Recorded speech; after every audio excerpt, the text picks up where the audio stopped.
إن هذا القرآن يهدي للتي هي أقوم. یہ قرآن وہ رستہ دکھاتا ہے جو سب سے سیدھا ہے۔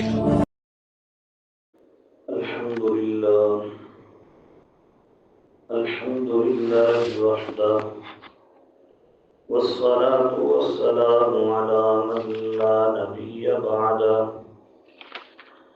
أما بعد فأعوذ بالله من الشيطان الرجيم بسم الله الرحمن الرحيم عما يتساءلون عن النبأ العظيم الذي هم فيه مختلفون كلا سيعلمون ثم كلا سيعلمون صدق الله العظيم اللهم صل على سيدنا محمد وعلى آل سيدنا محمد وبارك وسلم تسلیما کثیرا کثیرا۔ سورت کا نام ہے نبا، پارہ نمبر ہے 30، آیت نمبر ہے 1 2 3 4 5۔ وجہ تسمیہ واضح ہے، دوسری آیت میں لفظ نبا ہے، ماقبل کے ساتھ اس کا ربط یہ ہے کہ سورہ المرسلات میں وقوع عذاب اور اس کی تفصیل تھی، اور وقوع ثواب کا ذکر اجمالی تھا۔ عذاب واقع ہوگا، کیسے ہوگا اس کا تفصیل سے تذکرہ تھا، ثواب بھی ملے گا اس کا اجمالی تذکرہ تھا۔ اب نبأ میں وقوع ثواب کا ذکر تفصیلی ہے۔ عذاب اور ثواب یہ دونوں قیامت کے روز کیا ہوں گے، واقعہ ہوں گے۔ دوسرا لفظ یہ ہے، سورہ المرسلات میں یوم الفصل کا ذکر تھا، اب نبأ میں یوم الفصل کی تفصیل ہے۔ آپ دیکھیں سورہ المرسلات آیت نمبر 13، وہاں پر ہے یوم الفصل۔ آیت نمبر 38 ھذا یوم الفصل، وہاں پر یوم الفصل کا بیان تھا، اب نبأ میں یوم الفصل کی کیا ہے، تفصیل۔ یہ ہے ماقبل کے ساتھ ربط۔ خلاصہ اس کا یہ ہے، منکرین کے لیے اس میں زجر ہے اور 10 دنیاوی نعمتوں کا تذکرہ ہے، فیصلے کے دن کا بیان ہے، وقوع قیامت کا منظر ہے، اور نہ ماننے والوں کے لیے آخرت کا ڈراوا ہے، ماننے والوں کے لیے بشارت ہے، جنت کی نعمتیں اور حقیقت قیامت کا بیان ہے۔ اب دیکھیے خلاصہ رکو نمبر 1، اس بات قیامت ہے، بڑے زبردست طریقے کے ساتھ اس میں اللہ پروردگار عالم نے قیامت کے دن کو ثابت کیا ہے۔ اس دن کی جو تشریح ہے اللہ نے کاشتکاروں کے اصول پر کی ہے۔ جس طرح کھیتی محصول بالذات ہوتی ہے اور کاشتکار کے آلات بالطبع مہیا کیے جاتے ہیں، اسی طرح اس نظام عالم میں فقط انسان مقصود ہے۔ جیسے بندہ کھیتی بیچتا ہے تو اس میں کھیت کیا ہے، محصول، وہ جو ٹریکٹر ہے، وہ جو ہل چلانے ہیں، وہ جو اسباب ہیں، وہ تو اسباب کے ذریعے میں مہیا کیے جاتے ہیں، مقصد تو کیا ہے، کھیتی ہے۔ ایسے ہی یہ جو نظام عالم ہے اس کے اندر مقصود انسان ہے، بقیہ نظام سارے کے سارے اس کے کیا ہیں، تابع۔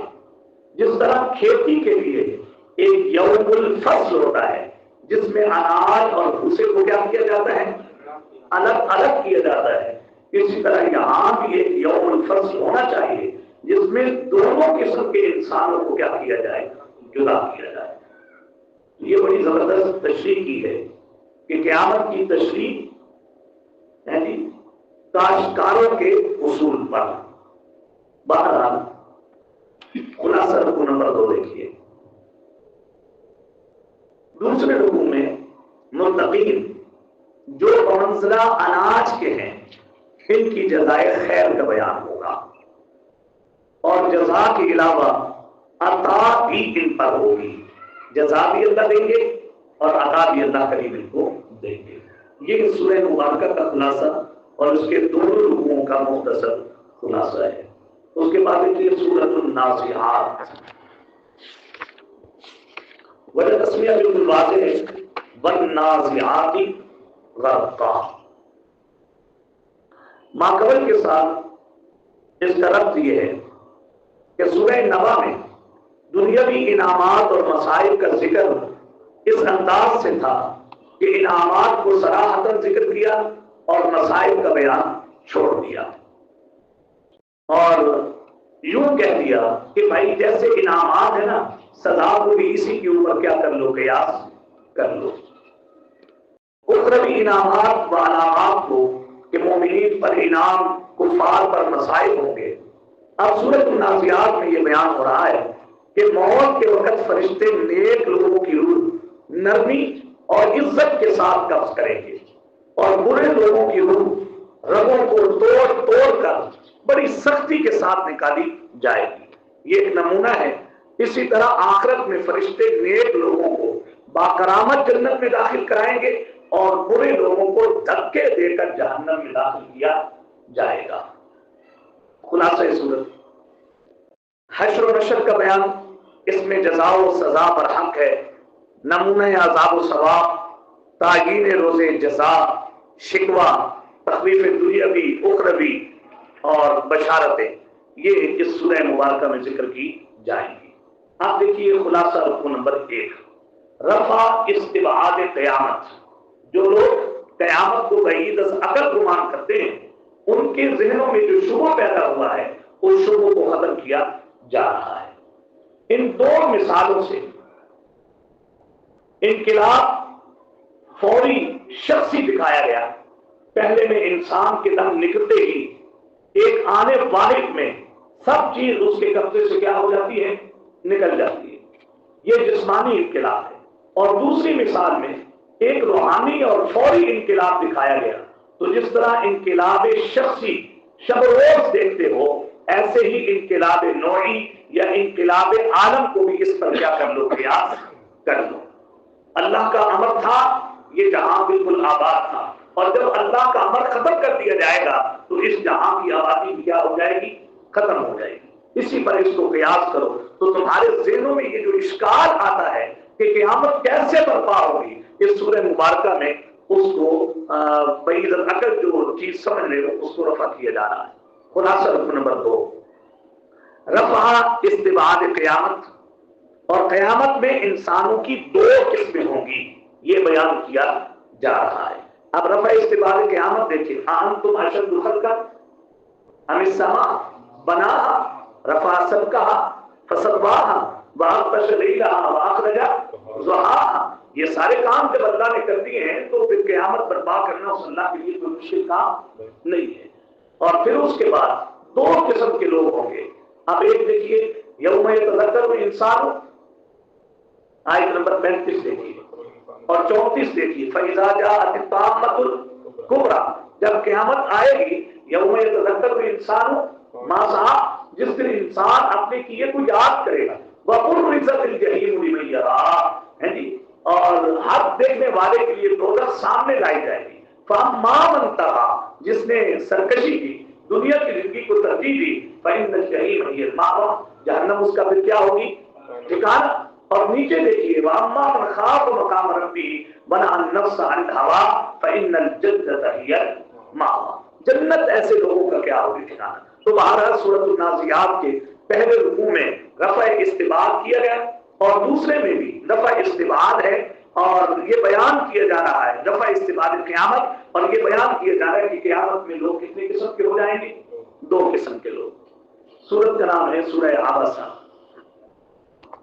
وجہ تسمیہ بالکل واضح ہے، عبس وتولی، اس وجہ سے اس سورہ مبارکہ کا نام عبس رکھا ہے۔ نازعات میں ربط جزا و سزا کے نمونے کا ذکر تھا، اب عبس میں روز جزا میں مشرک اور گناہگار انسان کے رشتہ داروں سے فرار کا بیان ہوگا. وہ سنتے نا مشہور آیت اس میں یوم یفر المرء من اخیہ وامہ وابیہ وصاحبتہ وبنیہ، یہ اس کا تذکرہ ہے. دوسرا لفظ یہ ہے نازعات میں نتائج فریقین کا بیان تھا، اب عبسہ میں نشان فریقین کا بیان ہے. پتہ چلے گا دو گروہوں کا. اور ایک لفظ اس کا یہ ہے کہ نازعات میں اوصاف ملائکہ کا بیان تھا، اب عبسہ میں اوصاف مواحد کا کیا ہے بیان ہے. پیچھے گزرا نا والنازعاتی غرقا والناشطاتی نشطا والسابحاتی سبحا فالسابقاتی سبقا.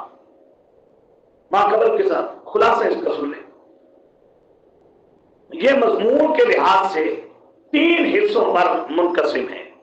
پہلا حصہ آیت نمبر 1 سے لے کے 14 تک ہے، جس میں تنبیہ ہے رسول کریم صلی اللہ علیہ وسلم کو اور عظمت قرآن کا بیان ہے. دوسرا حصہ 17 سے لے کر 23 تک ہے، جس میں کافر انسان کو زجر ہے.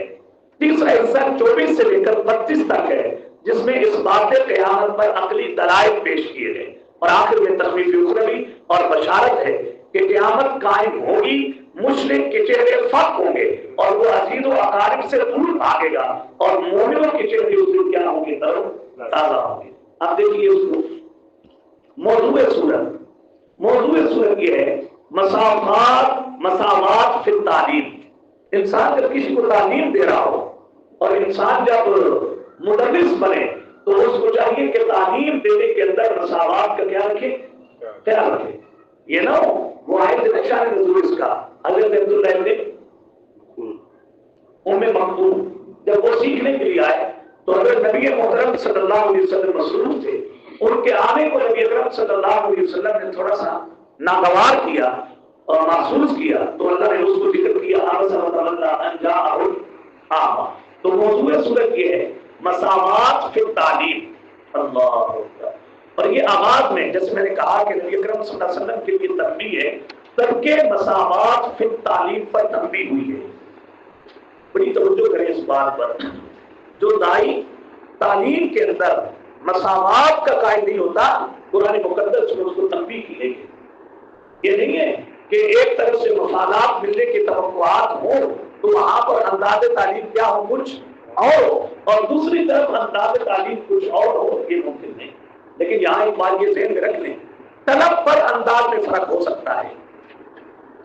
طلب پر انداز میں فرق ہو سکتا ہے، لیکن دنیاوی مال و دولت کی بنیاد پر مساوات ہی لازم ہے. انسان ترک مساوات کرے گا تو پھر اسی طرح تنبیہ ہوگی جیسا کہ نبی محترم صلی اللہ علیہ وسلم کو کیا ہوئی ہے، تنبیہ. اب ایک طرف طالب علم ہے، اس کے اندر طلب ہے، آپ اس کی اپنی توجہات لوٹائیں اس کے اوپر. لیکن ایک طرف ہے جو جن میں جو طالبین ہی نہیں ہے، آپ ان کے اوپر نہ کریں توجہ، بلکہ آپ کو کہا گیا وَخْفِضْ جَنَاحَكَ لِلْمُؤْمِنِينَ. اس لیے تو یہ تعلیم کے اس درجے کے فوائد حاصل نہیں ہو رہے جس درجے کے ہونے چاہیے. ابھی انشاءاللہ ہم پڑھیں گے. خلاصہ رکوع نمبر 1، تعلیم دین میں دنیا کی رعایت نہیں ہونی چاہیے. قرآن مقدس کا مرتبہ، ابتدائے خلقت، انسان کی ابتدا کیسے ہوئی، انتہائے زندگی، معاشرت کی ضروریات جب ایک طریقے سے پوری ہوتی ہیں،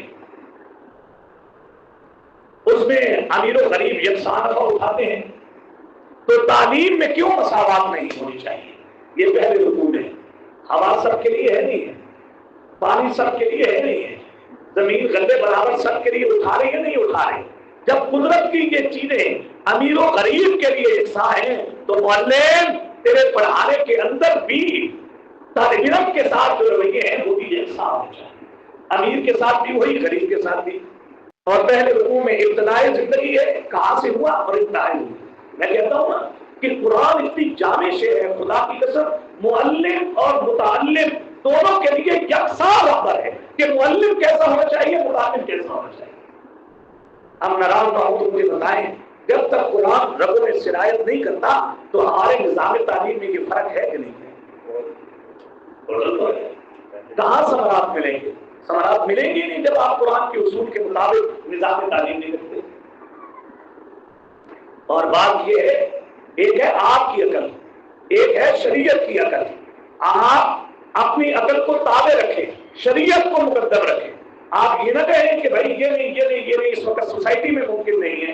اللہ نے جو طرز تعلیم دیا ہے، اگر آپ واقعی امت کے خیرخواہ ہیں تو آپ کا طرز تعلیم وہی ہو جو سورہ عبسہ میں کیا ہے موجود. اب انسان پیدا کیسے ہوا؟ یہ دیکھیے، قتل الانسان ما اکفر من ای شیء خلق من نطفہ، اور پھر اوپر صحیفے کا تذکرہ دیکھیے، کلا انہا تذکرہ فمن شاء ذکر فی صحف مکرمہ، اور پھر اس کے بعد نیچے دیکھیے فَلْيَنْظُرِ الْإِنسَانُ إِلَىٰ. قرآن سمجھے نا کتنی پیاری شے ہے جی، کہ ربط کتنا خوبصورت لگایا پیچھے کے ساتھ. اپنے کھانے کو دیکھو، اپنے پینے کو دیکھو. جب یہاں امیر و غریب کے لیے فرق نہیں تو پھر تم کیوں فرق کر رہے ہو؟ اور آخر میں دیکھیے، میں نے کہا تھا کہ نشانیوں سے لوگ پہچانے جائیں گے آخرت میں. والنازعات میں کہا گیا لوگ دو حصوں میں ہوں گے. سورہ عبسہ میں کہا گیا یہ دونوں نشانیوں سے پہچانے جائیں گے. ایک کی نشانی کیا ہوگی؟ وجوہ یومئذ مسفرہ، چہرے چمک رہے ہوں گے. ضاحکۃ مستبشرہ، دوسرے گروہ کی نشانی یہ ہے ترہقھا قترہ، ان کے چہروں پر کیا ہوگی؟ سیاہی ہوگی. اور پھر میں نے کہا کہ یہاں جب لوگ بٹیں گے دو حصوں میں تو یوم یفر المرء من اخیہ، وہاں سے فرار ہوگا. سورت کا نام ہے تکویر. اذا الشمس کورت، یہ کورت سے تکویر سے کورت ربط. سورہ عبسہ میں قیامت کی ہولناکی کا بیان تھا کہ عزیز و اقارب ایک دوسرے سے کیا بھاگیں گے؟ دور، اپنی حالت میں مشغول ہوں گے. اب تکویر میں ہے کہ صرف ایسے مشغول نہیں رہے ہوں گے، بھاگیں گے. انہیں نامہ اعمال بھی کیا کیے جائیں گے؟ دیے جائیں گے، اور حساب کے بعد یا تو سیدھے جنت میں لے جائے جائیں گے یا پھر کہاں؟ جہنم میں. یہ اس کا ماقبل کے ساتھ ربط ہے. سبحان اللہ. دوسرا ربط یہ ہے، عبسہ میں طریقے تعلیم قرآن کا بیان تھا کہ آپ کو اس کے اندر فرق کرنا نہیں چاہیے. معلم کو طالب علموں کے ساتھ کیسے پیش آنا ہے. اب تدبیر میں کہا جا رہا ہے کہ جو قرآن کی تم تعلیم دے رہے ہو اس کی شرط یہ ہے کہ اس کو، یہ اللہ کا کلام ہے اور اس کو آپ کے قلب اطہر پر جبرائیل لے کر آئے. خلاصہ یہ ہے، احوال قیامت ہے اور پھر اس کے بعد شواہد قیامت ہے، سند قرآن ہے، اوصاف راوی کا اتصال سند ہے، اثبات رسالت ہے، تبلیغ رسالت ہے، اور قول شیطان کے ہونے سے نفی ہے. یہ شیطان کا قول نہیں ہے، یہ قرآن کس کا قول ہے؟ اللہ کا قول ہے. اس کو بیان کیا جائے. اب دیکھیے خلاصہ،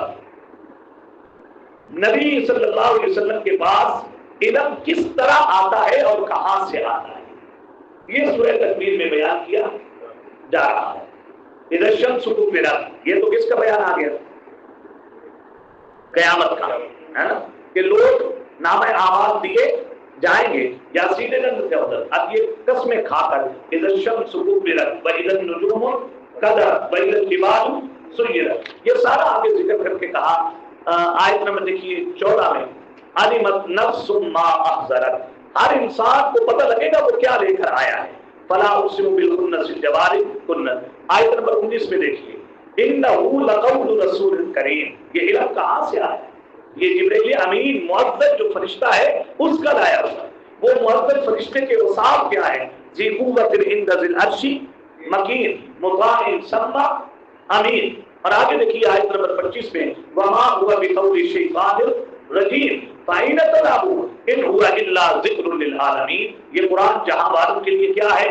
نصیحت. لمن شاء منکم ان یستقیم، جو چاہے سیدھی راہ پہ چل پڑے. سورت کا نام ہے الانفطار.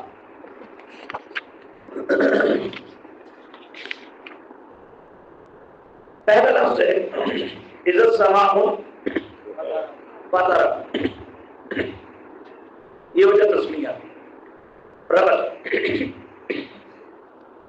سورہ تکویر میں تھا فریقین کو اعمال نامے مل جائیں گے، وہ سیدھے اپنے ٹھکانوں کی طرف جائیں گے. اب انفطار میں ہے کہ اپنے ٹھکانوں میں پہنچ کر ہمیشہ وہی رہیں گے. اہل جنت ہمیشہ کہاں رہیں گے اور اہل جہنم کہاں رہیں گے؟ جہنم.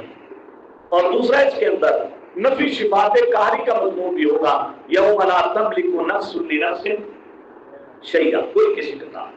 خلاصہ یہ ہے احوال قیامت کا بیان. سورہ تکویر سے ذرا ترقی ہوگی.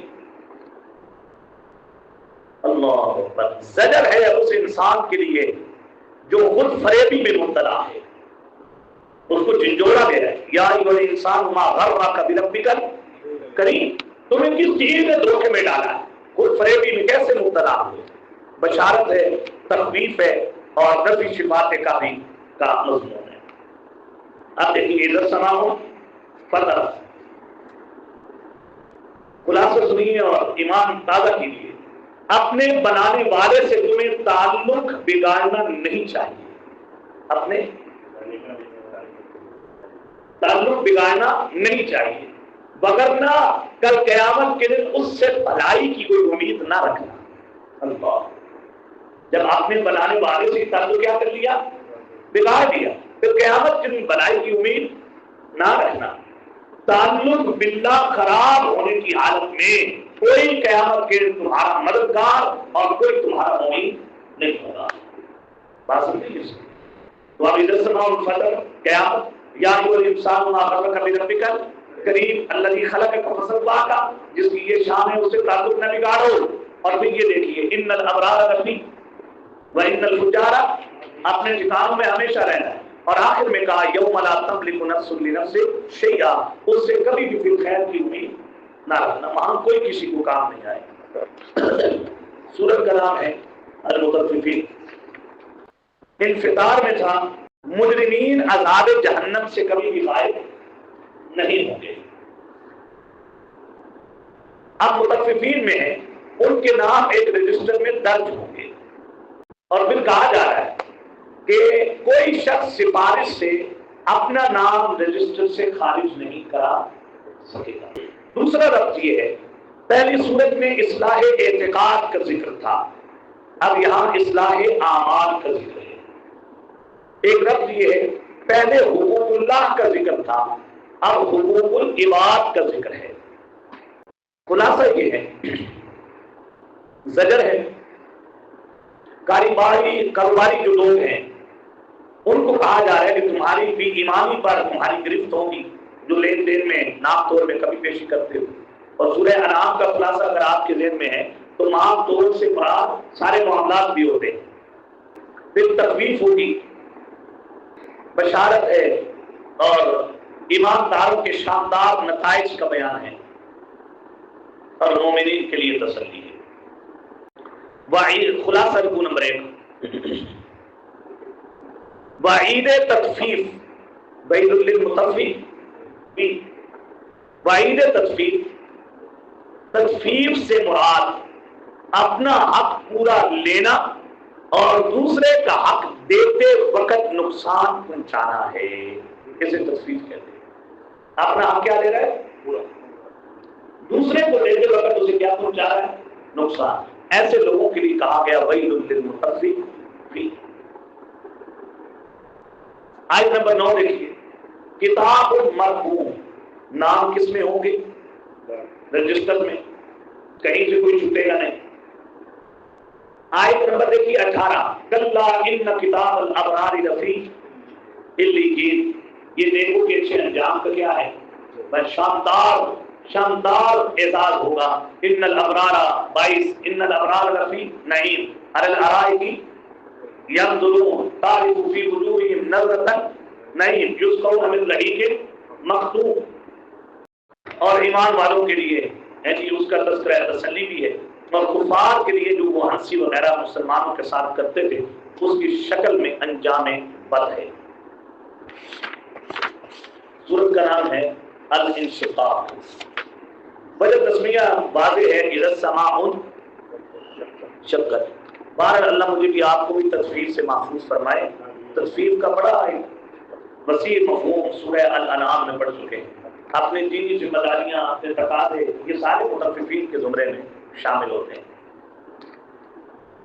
رب مطففین میں تھا کہ جہنمی کسی ہیلے بہانے سے دوزخ سے نکل نہیں سکیں گے، کتاب مرفوع ان کے نام ایک رجسٹر میں درج ہو چکے ہیں، وہ وہاں سے اپنا خارجہ کروا۔ اب ان شکاک میں ہے، انہیں جہنم میں ہر صورت عذاب کا سامنا ہوگا۔ لَتَرْكَبُنَّ طَبَقًا طَبَقًا۔ نمبر 2، سورہ تطفیف میں مطففین میں برے کام کرنے والوں کی مثال دی گئی، اِذَا اقْتَالُوا عَلَى النَّاسِ يَسْتَوْفُونَ، جب لیتے ہیں تو پورا۔ انشقاق میں نیک کاموں کی ترغیب دی گئی ہے، یہ نیکی کے کام ہیں، یہ تم ہر صورت میں کرو۔ خلاصہ احوال قیامت، ترغیب الی الاعمال الصالح، بشارت، شواہد، قسم، زجر اور تخفیف بشارتیں۔ خلاصہ لکھنی بھائی، قیامت کے دن اعطائے اعمال نامہ کی تشریح ہے کہ کیسے بندے کو اعمال نامہ دیا جائے گا، نیک لوگوں کو کیسے دیے جائیں گے اور بد لوگوں کو نامہ اعمال کیسے دیے جائیں گے۔ اب دیکھیے، اذا السماء شقت وأذنت لربها وحقت۔ آگے دیکھیے، فأما من أوتي كتابه بيمينه، اب یہ ہے نامہ اعمال کی تشریح۔ جو نیک لوگ ہوں گے ان کو دائیں ہاتھ میں ہوگا، ان کا حساب آسان ہوگا، گھر والوں کی طرف خوشی خوشی جائیں گے۔ دوسرا دیکھیں، وَأَمَّا مَنْ أُوتِيَ كِتَابَهُ وَرَاءَ ظَهْرِهِ، کچھ لوگ ہوں گے جن کو پیٹھ کے پیچھے سے کیا دیا جائے گا، نامہ اعمال دیا جائے گا، اور وہاں موت کو پکاریں گے، جہنم میں داخل ہوں گے۔ وجہ اس کی یہ ہے کہ یہ دنیا میں خوش و خرم رہا کرتے تھے، جیسے ہمارا ہوتا ہے کہ ہر رات اور ہر خوشی ملے، چاہے حلال سے ملے یا کس سے ملے، حرام سے ملے۔ اور آگے دیکھیے 19 نمبر آئے، لَتَرْكَبُنَّ طَبَقًا طَبَقًا، بس ہوئی۔ اور آخر میں دیکھیے 25، إِلَّا الَّذِينَ آمَنُوا وَعَمِلُوا الصَّالِحَاتِ، یہ نیک اعمال کی ترغیب ہے، ایمان لاؤ، عمل صالح اختیار کرو، تمہیں وہاں نہ ختم ہونے والا اجر دیا جائے گا۔ سورت کا نام ہے بروج۔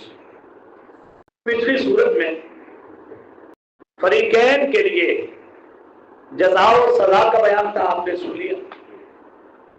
اس میں بھی وہ چیز ہے، مزید اس کو بیان کیا جائے گا۔ خلاصہ اس بات قیامت ہوگی، اصحاب الاخدود کا مختصراً واقعہ ہوگا،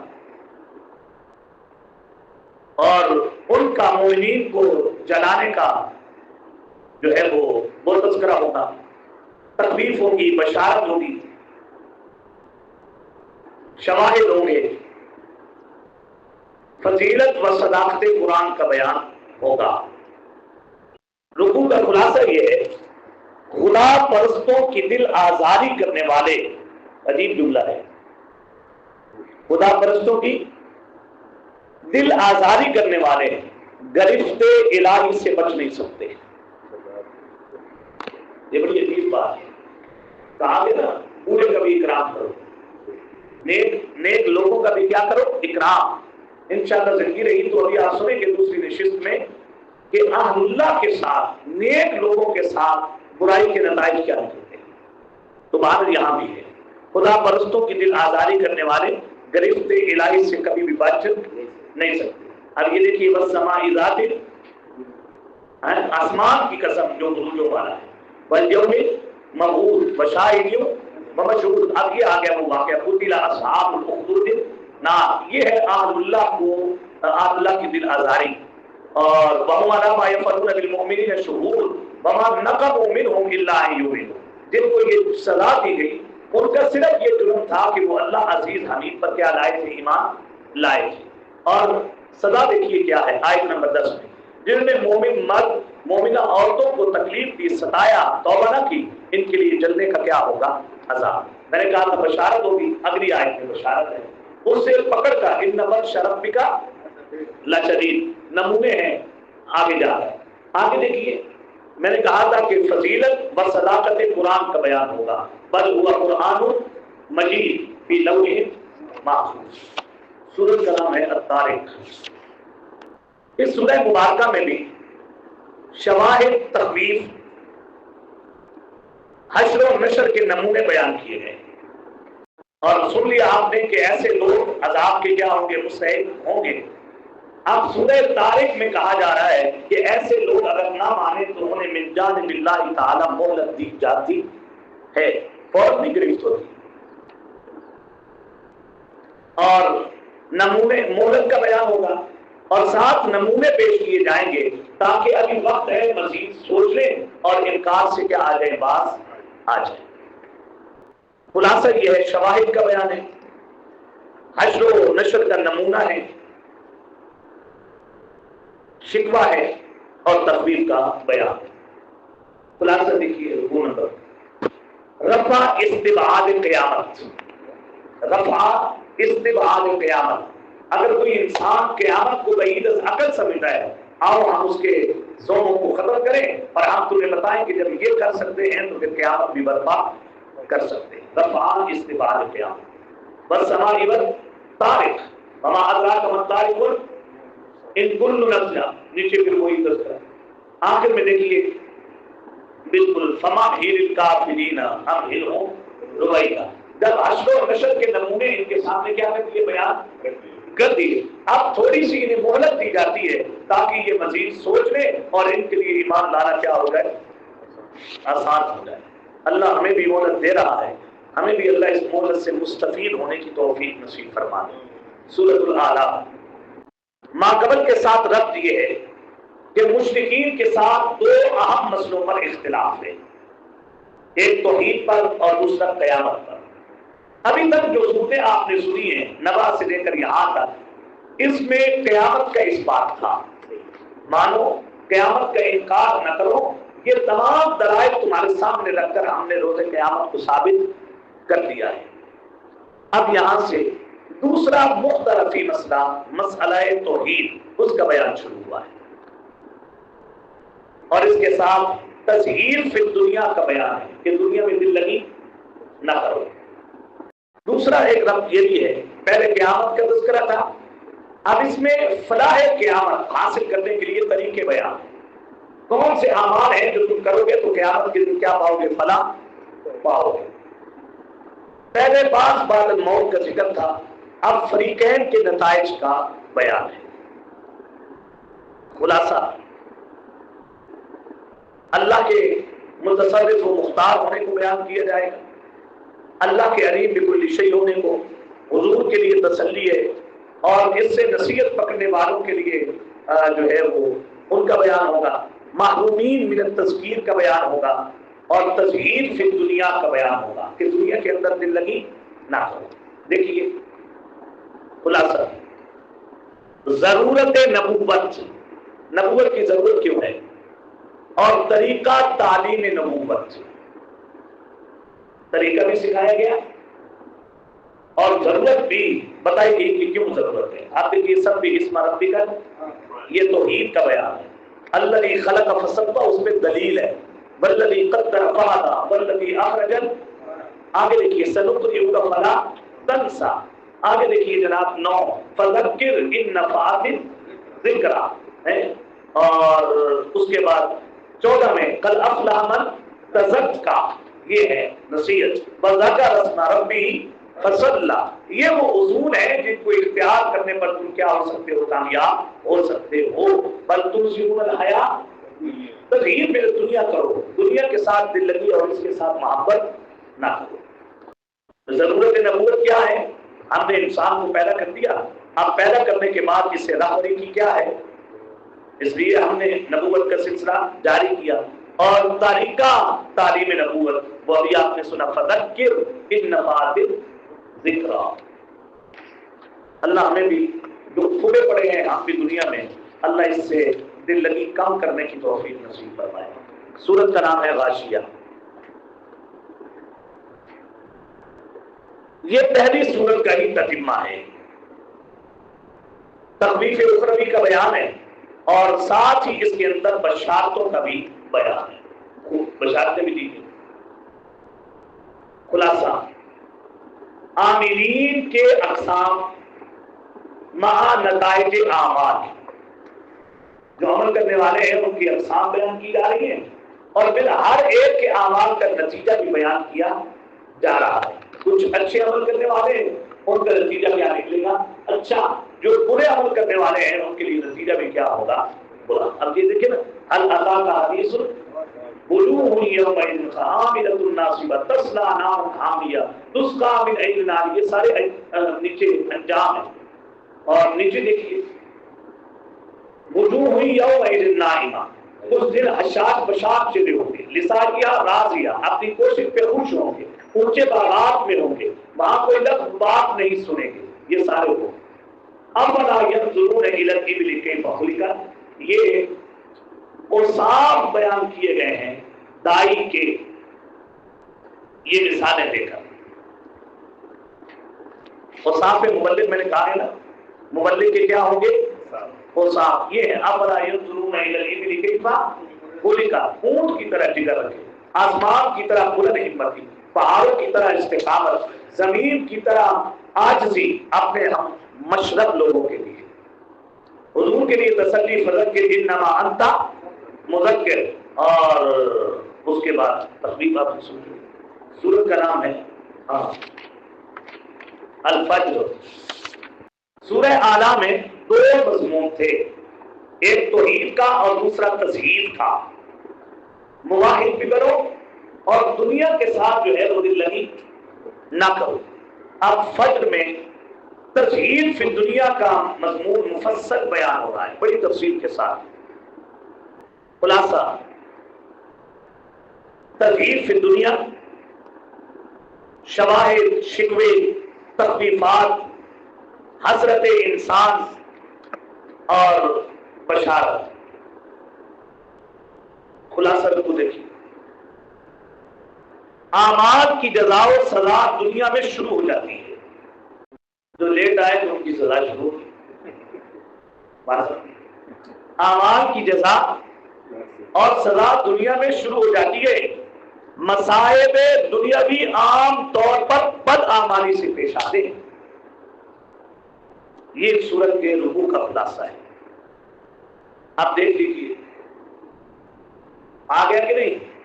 اصحاب حجر کا تذکرہ، قوم عاد کا تذکرہ، قوم سمود کا تذکرہ، قوم فرعون کا تذکرہ. یہ وہ لوگ ہیں جن کو بدعمالی کی سزا دنیا میں دی گئی. اور فَأَمَّا الْإِنسَانُ إِذَا مَا ابْتَلَاهُ رَبُّهُ فَأَكْرَمَهُ وَنَعَمَهُ فَيَقُولُ رَبِّي أَكْرَمَنِ. یہ سارا جو آگے مضمون ہے یہ انسان کے لیے تزہید فی دنیا کا ہے کہ دنیا میں دل لگی نہ کرو. بات سمجھے. اور آیت نمبر 24 دیکھیے، یقول یا لیتنی. یقول یہ انسان کی حسرت ہے، وہ کہے گا اس دن آئے کاش قدمت لحیاتی، میں نے اس زندگی کے لیے کچھ آگے کیا کیا ہوتا، بھیجا ہوتا. اور یہ دیکھیں کلا بل لا تکرمون الیتیم ولا تحاضون علی طعام مسکین. نہ کرو نا تم اچھے کام تو پھر کل قیامت کے دن جب تمہاری اوپر آئے گی نا سزا، اس کا نتیجہ یہ دنیا کی محبت ہے. اسی محبت میں انسان اللہ اکبر آزمائش جب آتی ہے اور جب تو پھر انسان منہ سے ایسے توہین امیر جملے بولتا ہے، میرے رب نے مجھے کیا کر دیا؟ ذلیل کر دیا. پھر اسی وجہ سے تو یتیموں کا اکرام نہیں کرتا، اسی وجہ سے مسکینوں کو نہیں کھلاتا، اسی وجہ سے دنیا سمیٹ کر رکھتا ہے، مال کے ساتھ شدید تر شدید محبت کرتا ہے. یہ ساری باتیں تزہید فی دنیا پر دلالت کرتی ہیں. آخر میں بشارت ہے. میں نے کہا تھا بشارت ہو، جو لوگ دنیا کی محبت سے اپنے آپ کو بچا کر نکل گئے ان نفس مطمئنہ رکھنے والوں کو کہا جائے گا ارجعی الی ربک راضیۃ مرضیہ فادخلی فی عبادی وادخلی جنتی. سورت کا نام ہے بلد. یہ سورہ فجر ہی کا ترجمہ ہے. اس میں دولت دنیا کا تذکرہ تھا، اس کی مذمت تھی. اب اس سورہ مبارکہ میں حلال ذرائع سے کمائی ہوئی دولت کے مصارف بیان ہو رہے ہیں. بھائی مال خرچ نہ کرنا مال کی محبت کی علامت ہے نا، تو یہ تو تزہید من الدنیا نہ ہوا. تزہید من الدنیا تو یہ ہے کہ حلال طریقے سے کماؤ اور پھر اس کو اس کے مصارف پر کیا کر ڈالو؟ خرچ کر ڈالو. کیونکہ بے مصرف خرچ کرنے کا کوئی فائدہ نہیں ہوتا.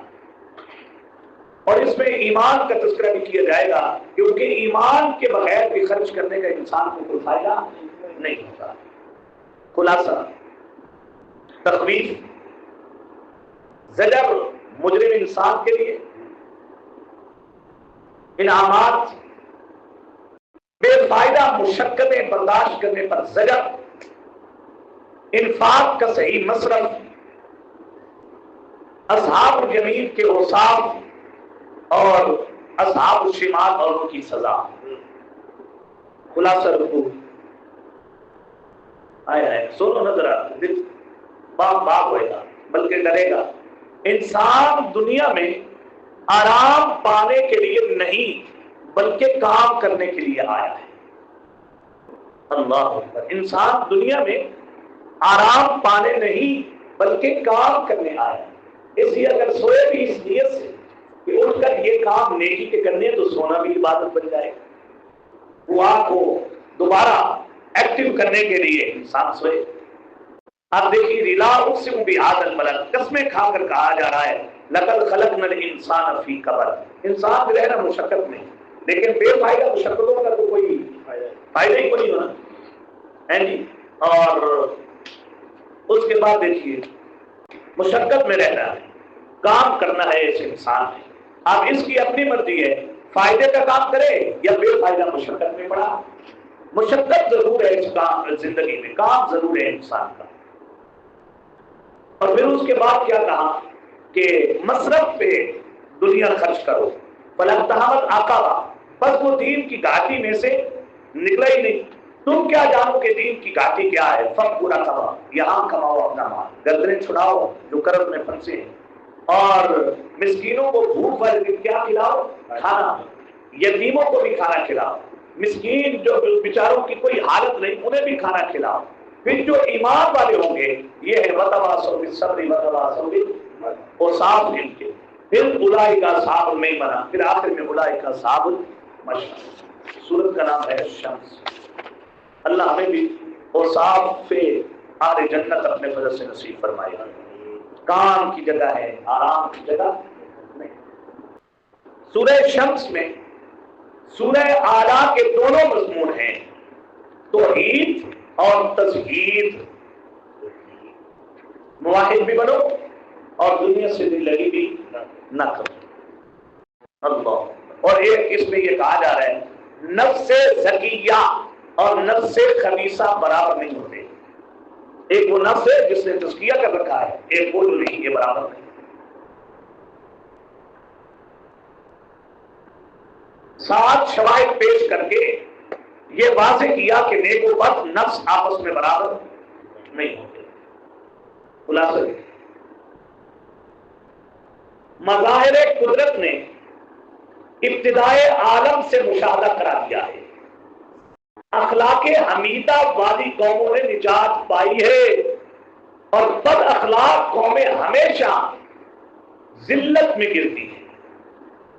کار ذلت، گڑے ذلت کے گڑوں میں گرتی ہیں، جن کی ایک مثال قوم سمود تمہارے سامنے ہے۔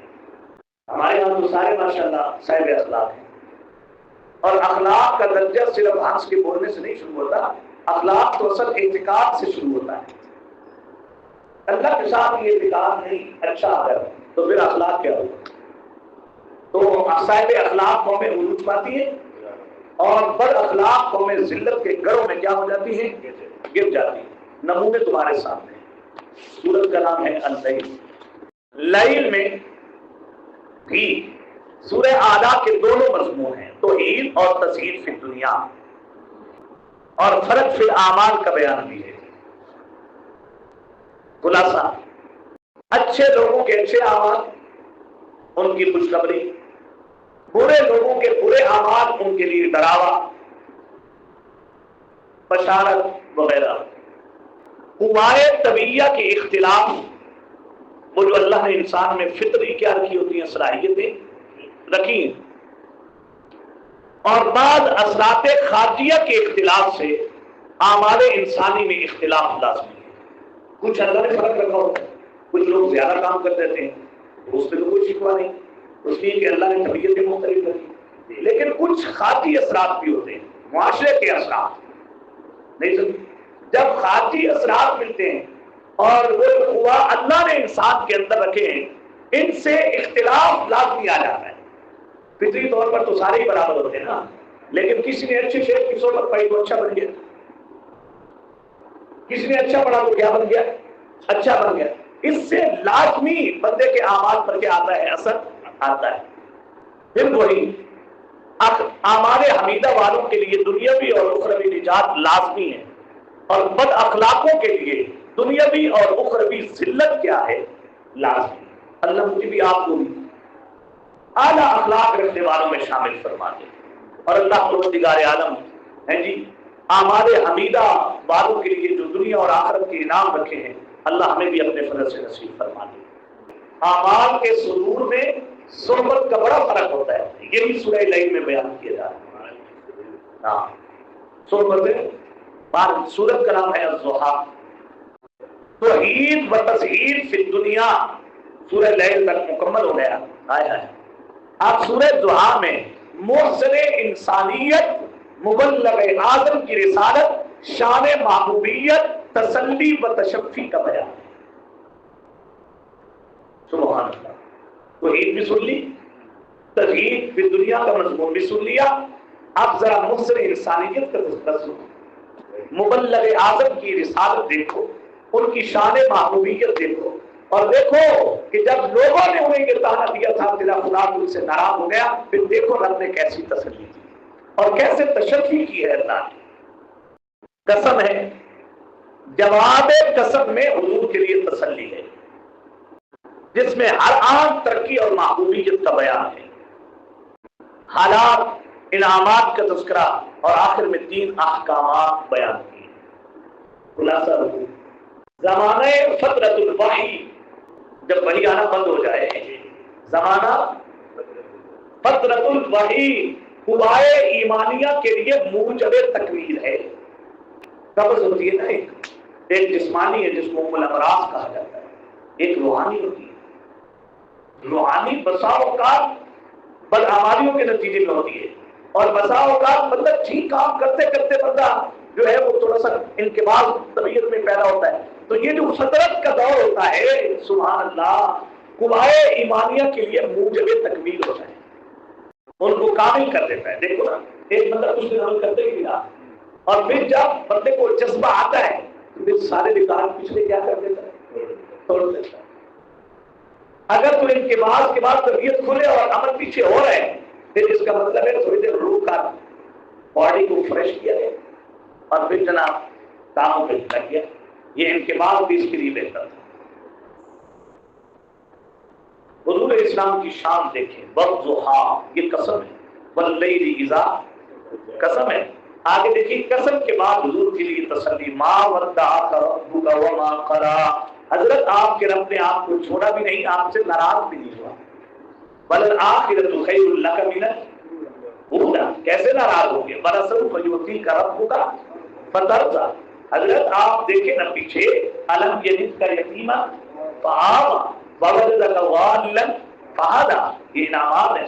اور آخر میں دیکھیے 3 حکم ہیں، احکام ہیں حضرت کو، فاما الیتیم فلا تقہر، یتیم کو دبایا نہ کرو، واما السائل فلا تنہر، سائل کو جھڑکا نہ کرو، واما بنعمت ربک فحدث، اپنے رب کے احسانات کا تذکرہ کیا کرو۔ یہ جو حکم حضور کے لیے وہی حکم امت کے لیے۔ سورہ انشراح، ضحیٰ میں بھی تسلی اور انشراح میں بھی تسلی۔ فرق یہ ہے، ضحیٰ میں مشرکین کے اعتراض پر آپ کو تسلی دی، پہلے اعتراض تھا حضور پر، اب یہاں حضور کے لیے تسلی ہے مومنین پر۔ جب فقر اور تنگ دستی کا اعتراض کفار نے کیا تو اللہ نے اس سورہ میں تسلی نازل کی۔ فرق سمجھے؟ پہلے لوگوں نے کس پر اعتراض کیا؟ حضور پر، تو اس میں آپ کو تسلی دی۔ اس سورہ مبارکہ میں ہے تو تسلی حضور کو، لیکن اس صورت میں اعتراض حضور کی ذات پر نہیں، اعتراض مومن پر کیا۔ اے مارے تنگ دست، یہ آپ کے ساتھ لگے۔ وہاں بھی 3 انعام تھے، یہاں بھی 3 انعام ہیں۔ پہلا شرح صدر، دوسرا بوجھ کا اتارنا، اور تیسرا رفع ذکر، ذکر کی بلندی۔ واہ بھائی واہ! بزرگوں نے لکھا ہے کہ سورہ علم نشرح سورہ ضحیٰ کا تتمہ ہے۔ بہرحال یہ ہمارے لیے بڑی عجیب بات یہ ہے ماشاءاللہ اچھی کہ تنگ دستی اور فقر پر بھی ایمان والوں کو تانے ہوتے تو اس کی اپنی ہی نصیحت دیکھنا، اپنی سیلری اور اپنے گزارے عالمی سطح پر مسلمانوں کے ہاتھ دیکھیں۔ تو اگر کوئی جماعت حق کے اوپر کھڑی ہے وہ بھی عالمی تسلیوں کی مستحق ہے، فإن مع العسر یسرا۔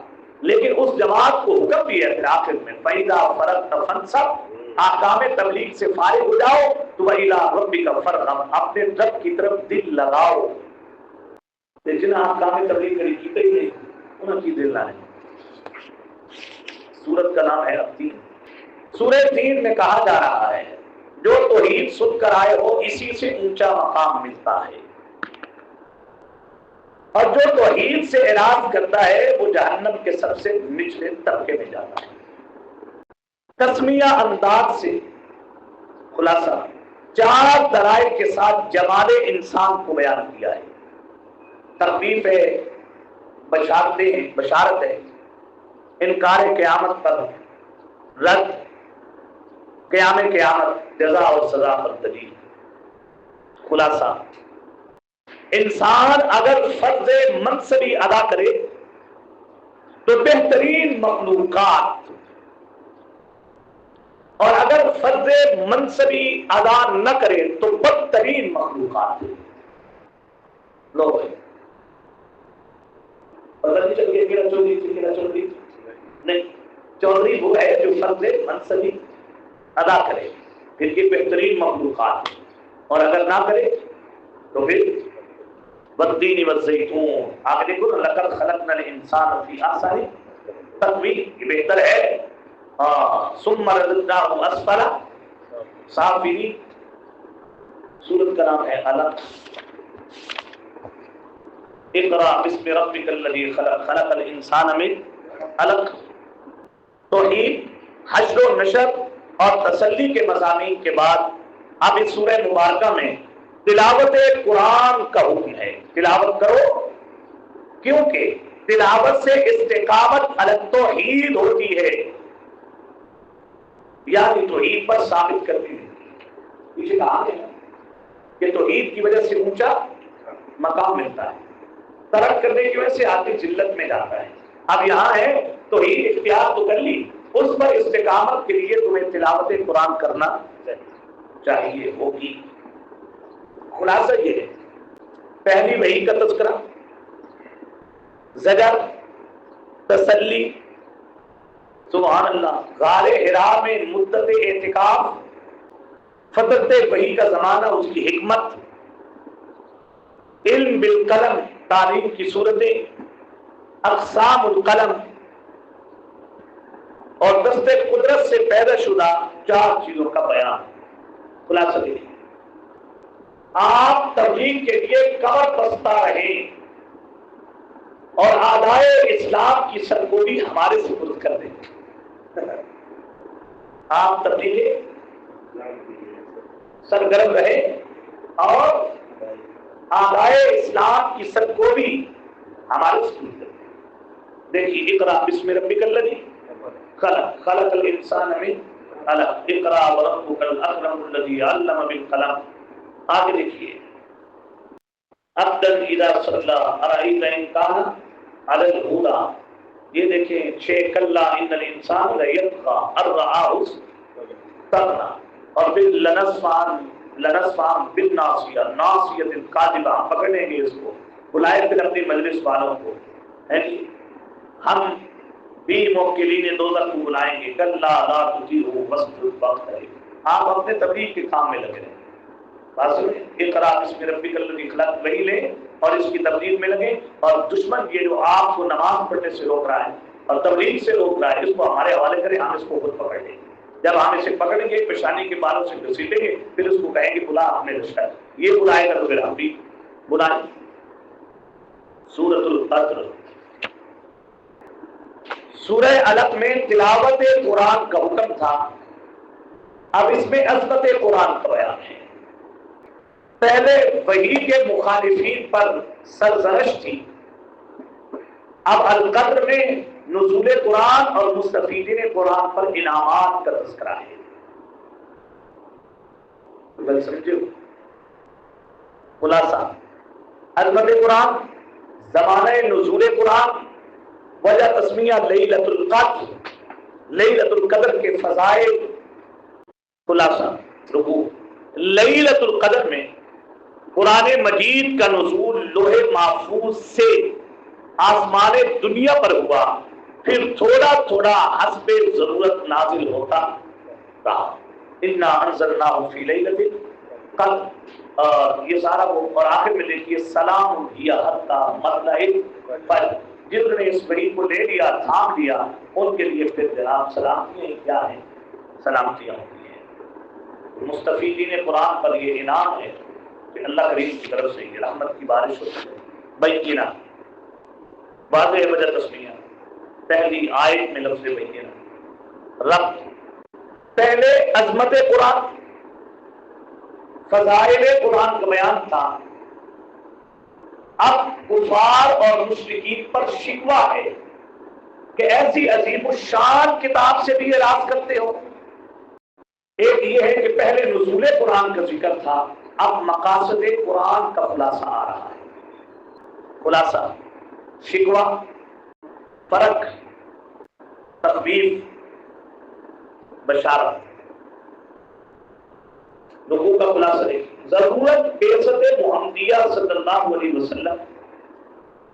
آپ کا دین ادیان سابقہ سے اصولاً متفق ہے. تعلیم اسلام کے مؤید خیر البریہ ہیں اور مخالف شر البریہ ہیں. جنہوں نے اسلامی تعلیم حاصل کی اور پھر اس کے مؤید بن گئے وہ خیر البریہ، اور جنہوں نے تعلیم اسلام جو کہ تمام پہلے دینوں کی تعلیم کا مطلب مصدق ہے، اگر اس کی مخالفت کی تو وہ کیا ہے؟ شر البریہ. اب دیکھیں ذرا، دیکھ کر کے بتائیں ذرا، ہمارے یہاں بھی شر اور خیر میں کتنی پیمانہ ہے؟ کفر من اہل الکتاب والمشرکین فی نار جہنم خالدین فیہا اولئک هم شر. ایمان اور اپنے سارے اولئک هم خیر. ہمارے یہاں تو ضابطہ ہی بالکل ختم ہے. ہم تو ایمان اور اپنے سارے نہ ہو، دنیا کی ٹھاٹ بات ہو تو وہ خیر بریہ، اور ادھر دین تو پورا ہے لیکن دنیا نہیں، تو ہمارے یہاں یہ شر بریہ. کتنا پیارا لفظ ہے، مؤید تعلیم قرآن خیر البریہ، مخالف تعلیم القرآن شر البریہ. تو ہم اس وقت سارے اللہ معاف فرمائے من حیث القول مجموعی حساب سے سب مخالف تعلیم. سورت کا نام ہے زلزال. بینہ میں کفار پر شکوہ تھا کہ ایسی عظیم الشان کتاب کے ہوتے ہوئے ایمان نہیں لاتے ہو، حالانکہ یہ پہلی کتابوں کا مصدق ہے. اس سورہ میں اناد کفار پر تخویف اخروی ہے، مومنین کے لیے بشارت بھی ہے، اور اب تک قیامت کا سنتے رہے ہو، قیامت کی ابتدا کیسے ہوگی اس کا تذکرہ ہے. خلاصہ رکوع ابتدا وقائع قیامت، قیامت کے واقع ہونے کی ابتدا کیسے؟ اذا زلزلت الارض زلزالہا، جب زمین بڑے زور سے ہلا دی جائے، واخرجت الارض اثقالہا، اپنے بوجھ باہر نکال پھینکے گی. لے لے ٹرک، تیل کتنا چاہیے، معدنیات کتنے چاہیے. وقال الانسان ما لہا، ٹرک کہے گا اسے کیا ہو گیا؟ یومئذ تحدث اخبارہا، یہ زمین تو اپنی ساری خبریں کیا کر رہی ہے؟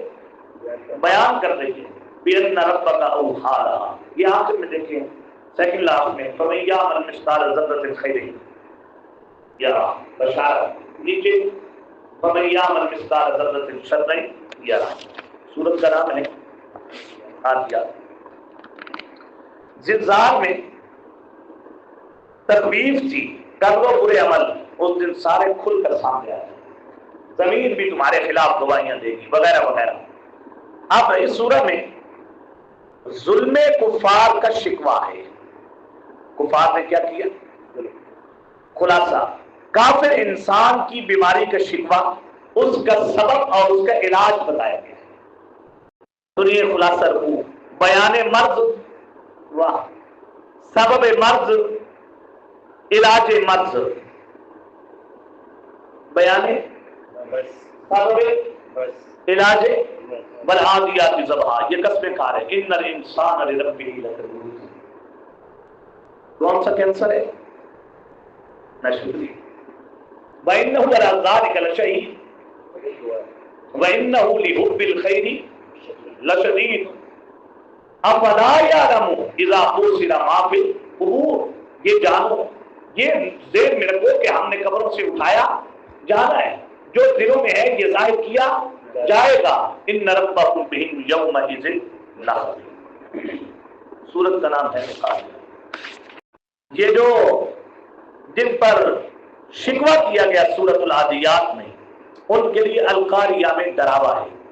ایک دن آنے والا ہے القاریہ مل قاریہ. ایک ربط یہ ہے، پیچھے قبور سے اٹھنے کا ذکر تھا، اب بعد الحشر انسانوں کے مختلف انواع، ان کے حالات اور ان کے صفات کا کیا ہے ذکر ہے. خلاصہ اول اور آخری احوال کا بیان ہے. پہلے اول کیا ہوگا؟ القاریہ ملقاریہ. اور آخر میں کیا ہوگا؟ آخر میں نتیجے نکلیں گے فَأَمَّا مَنْ ثَقُلَتْ مَوَازِينُهُ فَهُوَ فِي عِيشَةٍ رَاضِيَةٍ. اور دوسرا نتیجہ وَأَمَّا مَنْ خَفَّتْ مَوَازِينُهُ فَأُمُّهُ حَاوِيَةٌ وَمَا أَدْرَاكَ مَا هِيَ. خلاصہ رکوع انتہائی واقعہ قیامت. پہلے آغاز تھا، انتہا میں بس ادھر ہی دو گروہ بنیں گے اور جناب نام عامل ملے گا، قیامت کا دن بس اس دن ختم ہو جائے گا. سورت کا نام ہے التکاثر. وجہ تسمیہ واضح ہے. سابقہ صورتوں میں تبشیر، تخفیف، زجر اور شکوے کا مضمون تھا. اب تزہیر فی دنیا کا مضمون شروع ہو رہا ہے. یہ ساری بیماریاں تب پیدا ہوتی ہیں جب دنیا کی محبت انسان کے پیٹے پڑتی ہے. الہا ایسے شغل کو کہتے ہیں جس میں انسان کی دلچسپی اتنی بڑھ جائے کہ وہ اس میں منہمک ہو کر اہم ترین چیزوں اور کاموں سے غافل ہو جائے. اسے الہا کہتے ہیں. دلچسپی اتنی بڑھ جائے کہ منہمک ہو کر اہم ترین چیزوں اور کاموں سے غافل ہو جائے. یہ ہے الہاکم التکاثر. التکاثر کہتے ہیں کثرت پر فخر کرنا، ایک دوسرے پر بازی لے جانے کی کوشش کرنا. آگے عام ہے کثرت مال ہو، کثرت اولاد ہو یا افراد ہو.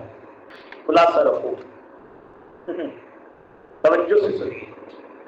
فرض منصبی سے غافل کرنے والا مرض تکاثر اموال ہے. فرض منصبی سے غافل کرنے والا مرض تکاثر اموال ہے. اور واقعی یہ بالکل ٹھیک ہے. کہاں گئے تبلیغ، کہاں گئے وہ فرائض جو ابھی کچھ سنے ہیں کچھ سنیں گے. الہاکم التکاثر، الہا، اللہ اکبر. اتنی دلچسپی بڑھ گئی کہ ایک دوسرے پر فخر کرنے لگ گئے، اسی کوشش میں مار میں لگ گئے، یہاں تک کہ قبروں کو جا کے دیکھا تم نے، کوئی نہیں، جان لو گے تم. اور پھر آخر میں کہا ثم لتسألن یومئذ عن النعیم. ہر نعمت کے بارے میں قیامت کے دن کیا کیا جائے گا؟ سوال کیا. اس غلطی کا احساس اس دن ہوگا لترون الجحیم، جس دن جہنم کو اپنی آنکھوں سے دیکھو گے. اس غلطی پر رہنے کا یقین اس دن ہوگا جس دن جہنم کو اپنی آنکھوں سے دیکھو گے. سورۃ العصر.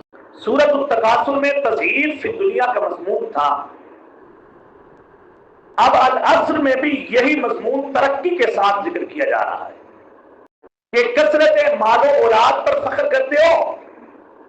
ذرا گردش زمانہ ملاحظہ کرو، دیکھو تمہارے آباء و اجداد نے اس پر فخر کر کے کیا حاصل کیا ہے.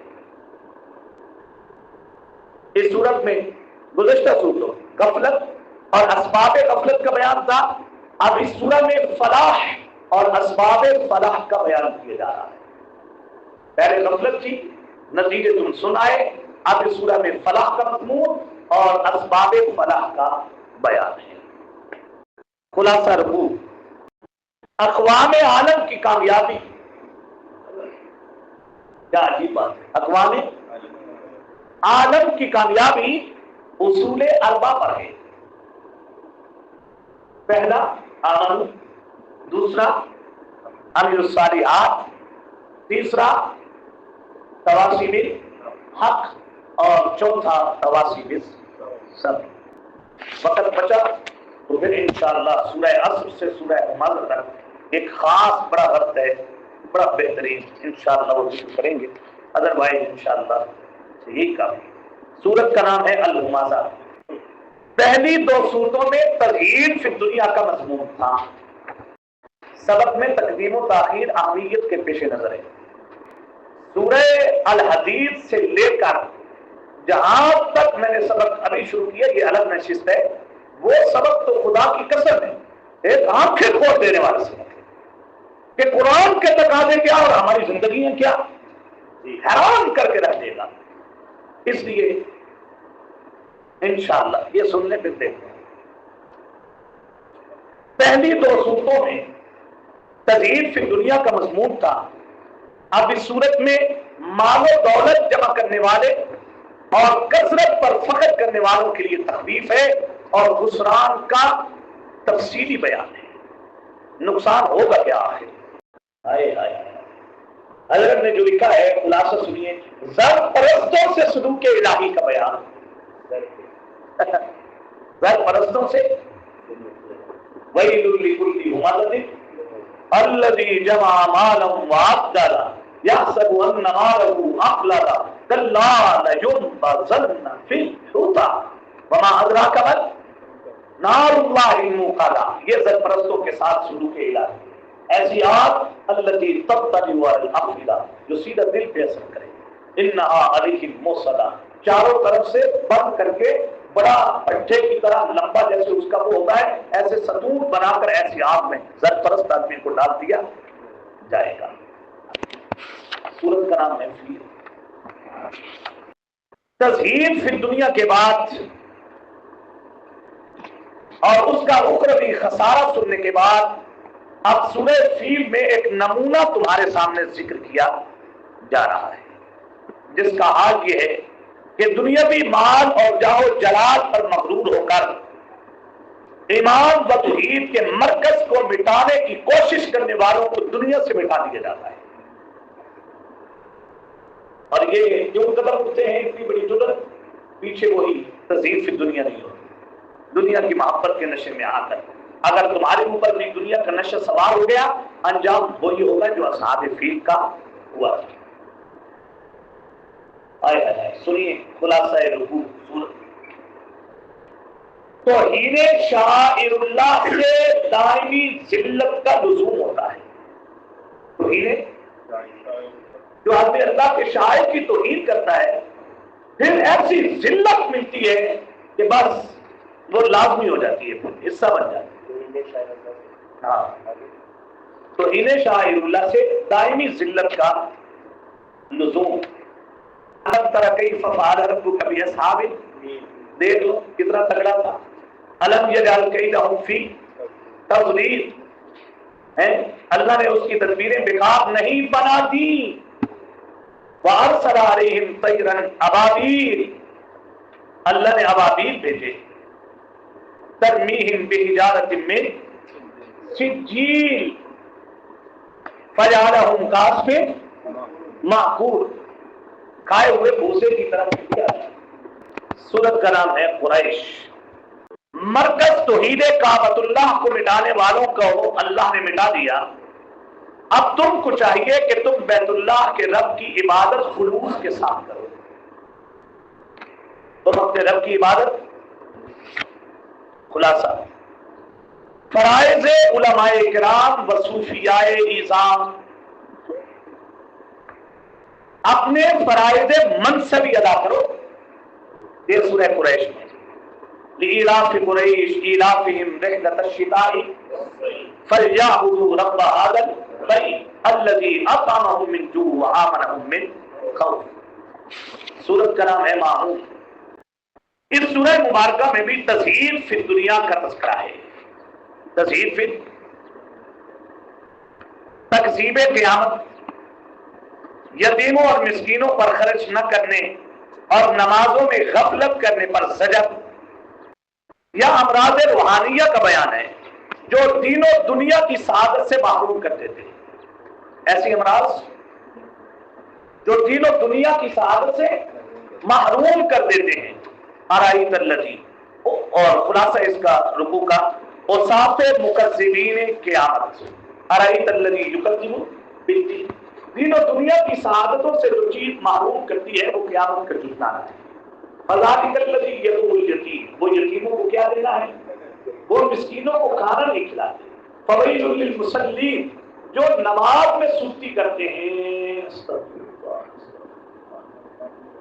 دین و دنیا کی سعادت سے محروم. اب ہمارے بچے نے صبح اسکول جانے سے پہلے نماز پڑھی ہے یا نہیں، اس کی کوئی ٹینشن. ہمیں یہ پتا ہے کہ اگر سکول سے نہ ہو گیا تو اسے سعادت نہیں ملتی. ہمیں یہ پتا ہے یہ چیز نہ آئی تو ہو سکتا ہے ہمیں سعادت نہ ملے. اور قرآن کہہ رہے ہیں دین اور دنیا کی سعادت سے محروم لوگ یہ ہوتے ہیں. اور ہمارے بچے تو خدا کی قسم دنیا سے محبت ہم سے سیکھتے ہیں. تو ولا یحض علی طعام مسکین. آگے دیکھیے استغفر اللہ، نمازوں سے غافل رہنا، دین و دنیا کی سعادت سے محرومی. اور پھر اگلا کام دیکھ لیں الذین هم یراؤون، جو پڑھنی بھی تو لوگوں پر دکھلاوے کے لیے وَيَمْنَعُونَ الْمَاعُونَ، عام برتنے والی چیز لوگوں کو نہ دینا، یہ بھی انسان کو دین و دنیا کی سعادت سے محروم کر دے. انداز ہے سورۃ الکوثر. استغفر اللہ، اللہ مجھے بھی آپ کو بھی دین و دنیا کی سعادت سے محروم کرنے والی چیزوں سے بچنے کی توفیق نصیب فرمائے. ربط تزہید فی دنیا کے بعد سورہ اعلیٰ کا دوسرا مضمون توحید، وہ سورہ کوثر میں بیان کیا جا رہا ہے. خلاصہ آپ علیہ السلام پر ایک انعام آیا ہے، اس پر شکر کا حکم اور تسلی کا بیان ہے. خلاصہ اصول ہزیمت اعدائے اسلام، چار کام ہیں. دو بندے کے، دو اللہ کے. بندے کے دو کام ہیں فصلی لربک وانحر، عبادت بدنیہ مالیہ اللہ کے لیے کر کے مواہد بنے. اللہ کا پہلا کام یہ ہے انا اعطیناک الکوثر، بلندی نصیب کر دیں گے. اور کوثر کے بڑے معنی قرآن، اور ایک معنی سبحان اللہ سبحان اللہ، ایک معنی جماعت میں مخلصین کو عطا کرنا. حضور کو کہا گیا انا اعطیناک الکوثر ان شانئک هو الابتر. اللہ آپ کا جو دشمن ہے اس کا نام و نشان کیا کر دیں گے؟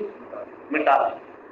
ہم بھی مٹانا چاہتے ہیں اپنے دشمنوں کا نام و نشان، لیکن فصل لربک وانحر ہے ہی کوئی. سورۃ الکافرون میں کوثر میں تسلی رسول کا بیان تھا صلی اللہ علیہ وسلم. کوئی بات نہیں، طیب لے لیا، قاسم لے لیا، طاہر لے لیا. اور آپ کو لوگ تانا دیتے ہیں کہ اس کی تو نرینہ اولاد ہی نہیں جو جس سے آگے نسل چلے، تو تسلی تھی. کوئی بات نہیں. انا اعطیناک، اگر جسمانی بیٹے نہیں تو روحانی ایسے دیے. ذالک مثلهم فی التوراۃ ومثلهم فی الانجیل. اب دیکھیے، اور تسلی کے بعد اب اعلان مقاطعہ عن المشرکین. ان لوگوں سے اپنے ناطے توڑ دو جو اللہ کے ساتھ اوروں کو کیا کرتے ہیں؟ شریک. قل یا ایھا الکافرون لا اعبد ما تعبدون ولا انتم عابدون ما اعبد. اور آخر میں کہا گیا کوئی کمپرومائز نہیں ہو سکتا. لکم دینکم ولی دین، تمہارے لیے تمہارا دین اور ہمارے لیے ہمارا دین. جب تمہارا مسئلہ کی شرک ہے تو اتفاق کیسے ہوگا؟ یہ توقع بھی اگر نظر آتی ہے تو ختم کر دو. ہم کبھی تمہارے ساتھ دین کے معاملات میں اتفاق کرنے کے تیار نہیں. اور یہاں کہتے ہیں نوبل انعام دے دو. سورۃ النصر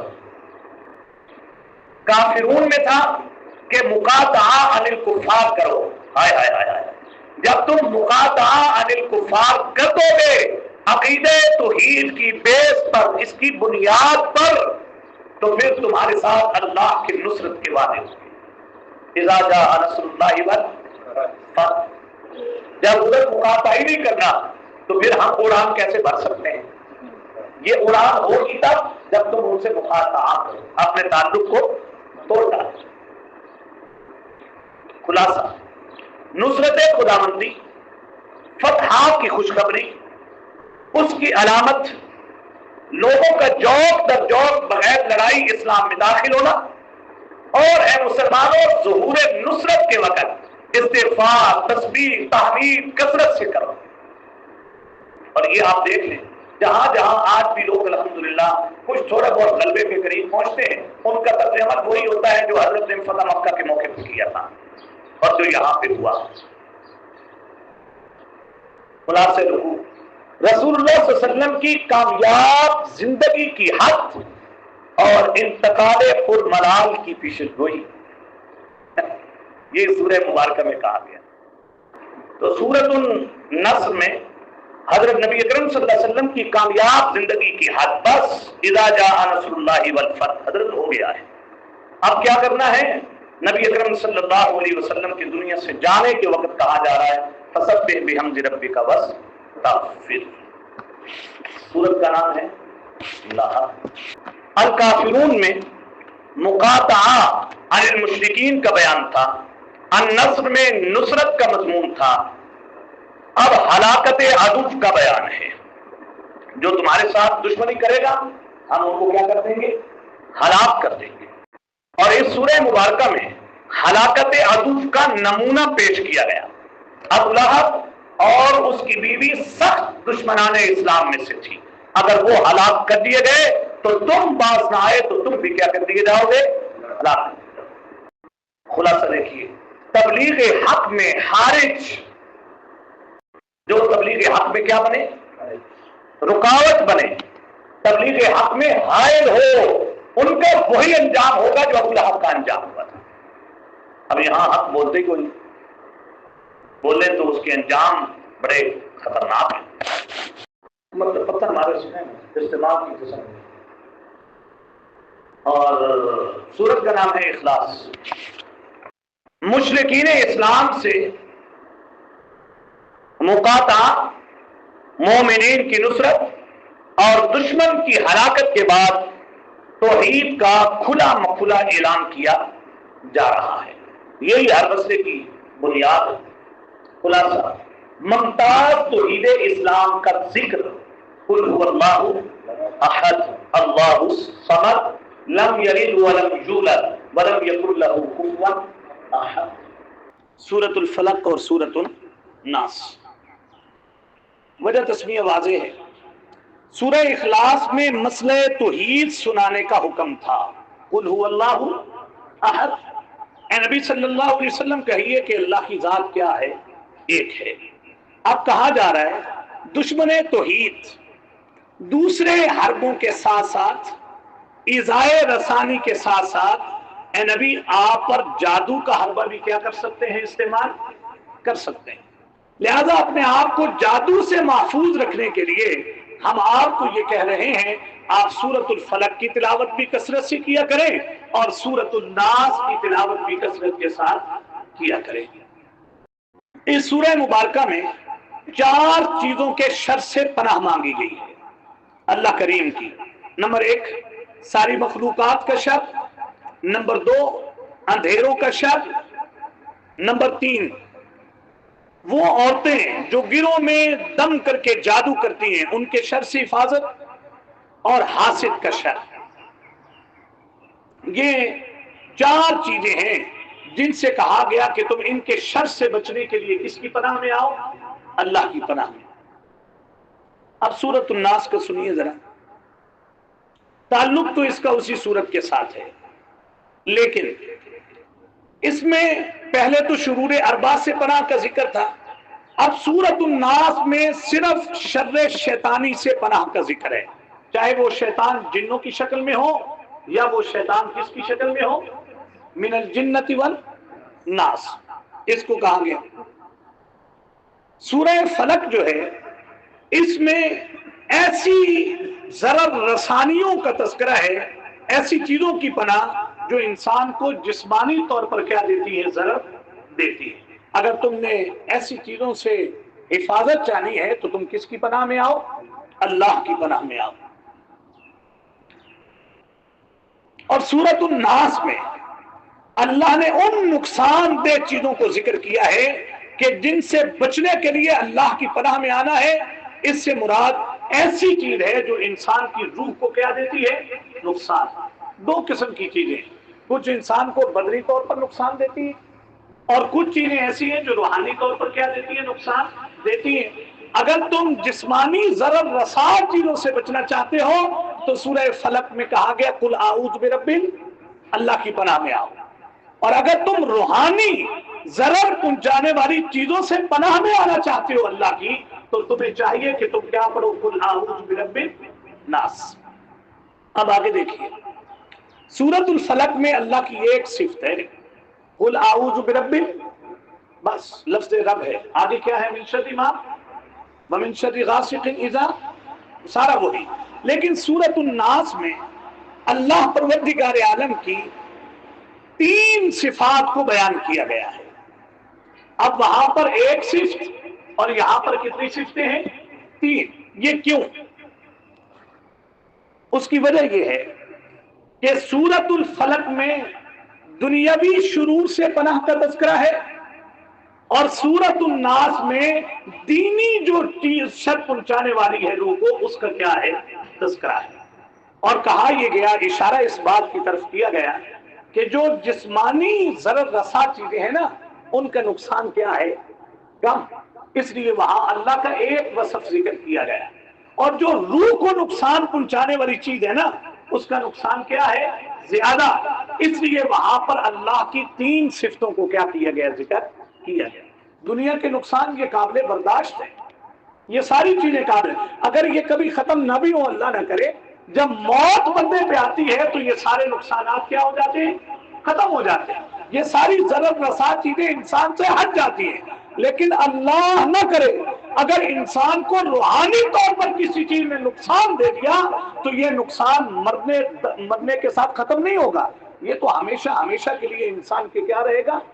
ساتھ رہے گا۔ اس لیے دنیاوی نقصان کی اہمیت کو بتانے کے لیے وہاں پر ایک وصف، اور دینی نقصان کی اہمیت کو بیان کرنے کے لیے یہاں اللہ کی 3 صفات کو کیا کیا گیا؟ بیان کیا گیا۔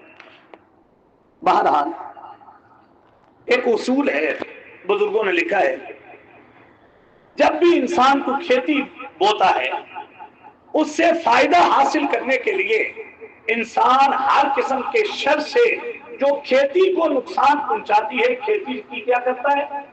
حفاظت کرتا ہے۔ اس کو اولوں سے بچائے گا، اس کو طوفانوں سے بچانے کی کیا کرے گا؟ کوشش کرے گا، اس کو پانی لگائے گا، اس کی حفاظت کرے گا تاکہ مجھے اس کے ثمرات کیا ہو؟ حاصل ہو۔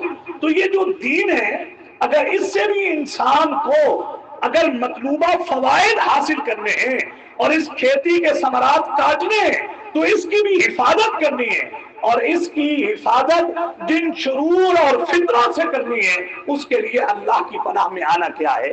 ضروری ہے۔ اس لیے سورۃ الناس میں کہا گیا، کہا کرو قل اعوذ برب الناس۔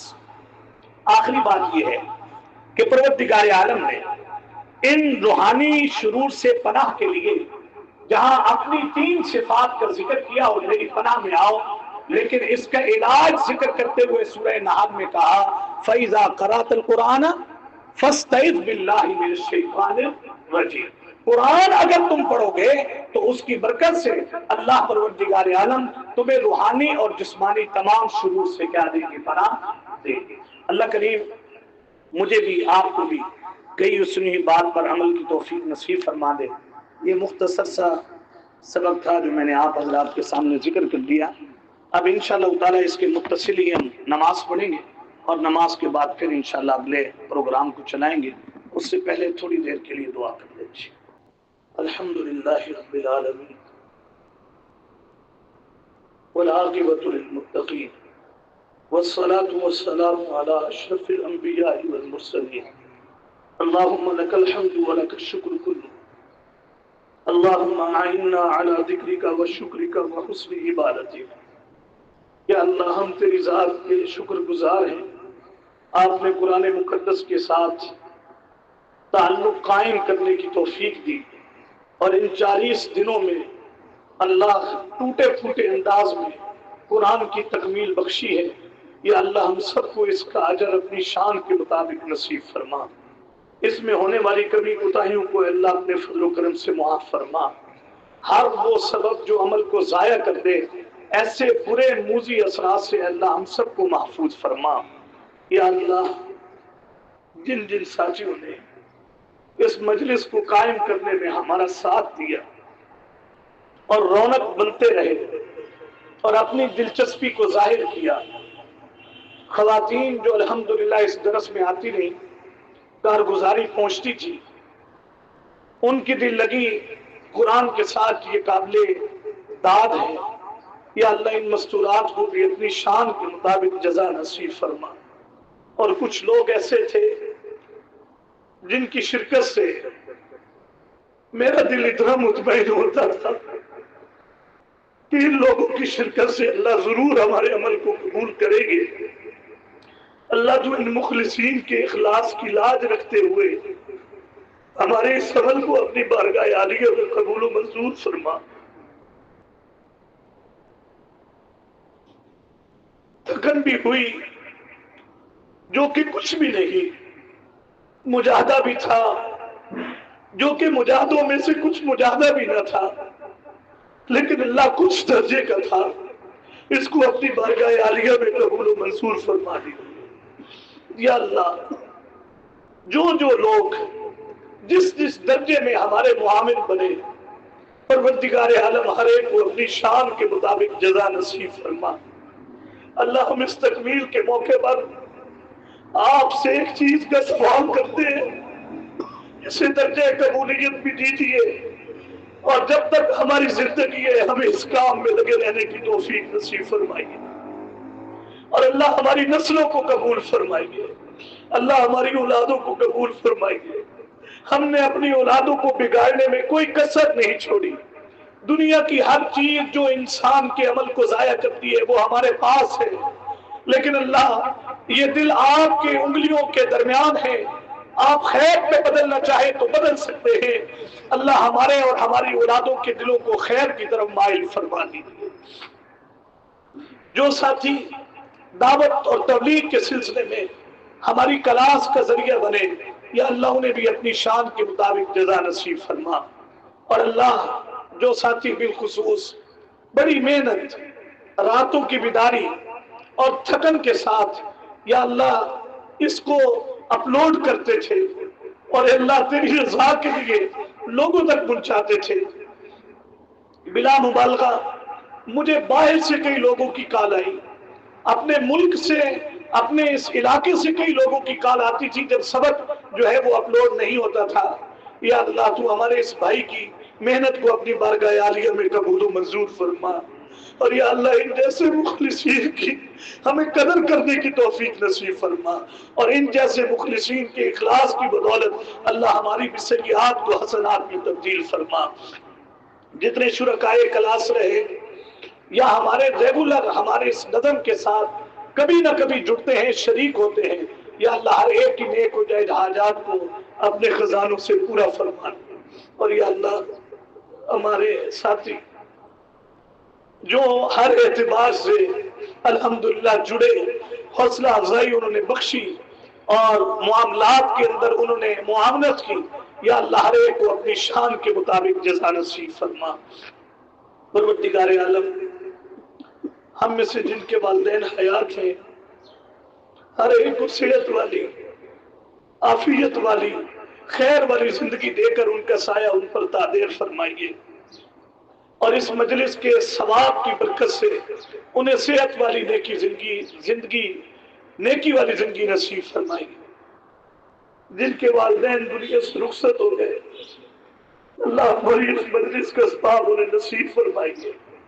بالخصوص اللہ میں بھی ان لوگوں میں شامل جن کے پاس اب یہ نعمت عظمیٰ نہیں رہی، اللہ تو اپنے فضل سے ہماری اس مجلس کے ایک ایک مجاہدے کی یا اللہ جو گھڑی تھی اور ایک ایک لفظ پر جو ملنے والا اجر تھا، اللہ ہمارے والدین کو نصیب فرما کر ان کی قبور کو جنت کا باغ بنا دیجیے، انہیں جنت الفردوس میں اعلیٰ مقام نصیب فرما دیجیے۔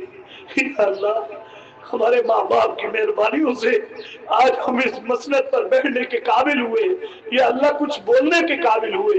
جن اساتذہ جن ماں باپ کی محنتوں کے نتیجے سے یہ سب کچھ ہوا، اللہ انہیں اپنی شان کے مطابق جزا نصیب فرما۔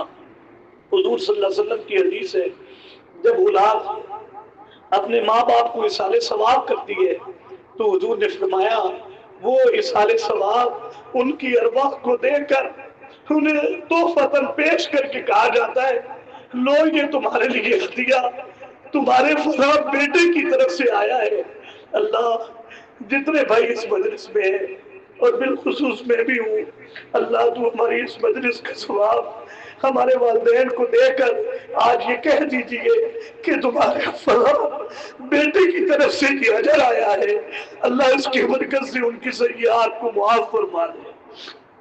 اللہ ہمیں اس دورہ قرآن کے ساتھ جڑ کر یہ بڑا احساس ہوا، مجھے خود کو بڑا احساس ہوا کہ مجھے قرآن کے ساتھ جس طریقے سے جڑنا چاہیے، میرے عزیز و اقارب کو جڑنا چاہیے، میرے اہل محلہ کو جڑنا چاہیے، میرے دوستوں کو جڑنا چاہیے، اس دنیا کے مسلمانوں کو جڑنا چاہیے، ہمارا کوئی تعلق کتاب کے ساتھ نہیں۔ اللہ تو ہم اس جرم پر معافی مانگتے ہیں، ہمارے اس جرم کو اپنے فضل و کرم سے معاف فرما دے۔ ہمارے ہر ساتھی کو جزائے خیر نصیب فرما۔ کئی ایسے لوگ ہیں میں نام لوں تو مجھے اچھا بھی نہیں لگ رہا، لیکن ان کے اخلاص پر مجھے اتنا یقین ہے کہ انشاءاللہ اللہ ان کی اخلاص کی بدولت ہمیں ضرور نوازے گی، انشاءاللہ ضرور نوازے گی۔ مجھے کل پتہ چلا ہمارے ادارے کے جو بانی ہیں ان کے صاحبزادے بیمار ہیں، شاید ہارٹ کا انہیں کوئی مسئلہ ہوا، اور وہ ہیں بھی ملک سے شاید باہر۔ اے پروردگار عالم انہیں سمیت ان سمیت جہاں کہیں بھی لوگ مریض ہیں، اپنے فضل سے ہر ایک کو شفائے کامل عاجل نافع اور دائم نصیب فرما دیجیے، اور پروردگار عالم ہمارے نیک و جائز حاجات کو خزانے غیب سے پورا فرمائیے۔ اس ادارے میں جس میں ہم بیٹھے ہیں اللہ یہاں تیرے قرآن کا بوٹا لگا ہے، اس کو تناور درخت بنا دے، اللہ اسے تناور درخت بنا دے، اللہ ان طالبین کی طلبوں میں اضافہ فرما دے، اللہ انہیں ہمارے لیے، ہمارے اساتذہ کے لیے، امت کے لیے بہترین صدقہ جاریہ بنا دے، اور پروردگار عالم اس ادارے کو بھی اور جہاں کہیں لوگ محنت کر رہے ہیں ہر ایک کی محنت کو دن دگنی رات چوگنی ترقی نصیب فرمائیے۔ صلی اللہ تعالی علی خیر خلقہ محمد وهذا صراط ربك مستقيما، اور یہی تمہارے پروردگار کا سیدھا رستہ ہے۔